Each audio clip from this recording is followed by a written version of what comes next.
ده سيف حارس فريق الشباب مواليد 2000 في نادي الزمالك وبتصعد فريق اول. كان عنده مشكله في رجله الشمال ما بيعرفش يشيل بيها نهائي، دي الشمال دي رجله العكسيه طبعا. لاحظ معايا قبل التعديل الاداء بتاعه كله غلط.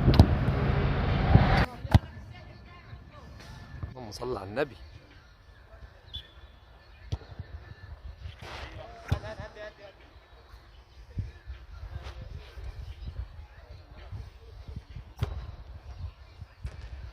نايس نايس اللي فاتت دي قوي.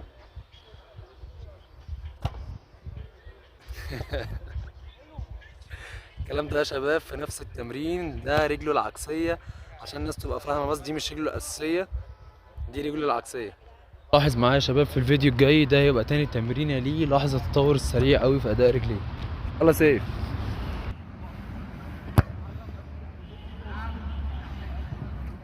الحمد لله يا شباب ده من تاني تمرينه. بص اداء رجله بقى وقلد. الحمد لله بفضل الله يا شباب. دي التمرينه التانيه لسيف على رجله الشمال اللي هي رجله العكسيه، عشان الناس ما تكونش فاهمه ان دي رجله الاساسيه، دي رجله العكسيه يا شباب. كويسه. ودي اسرع ودي اسرع ودي اسرع، عدي لي الناحيه التانيه. ايوه هي دي.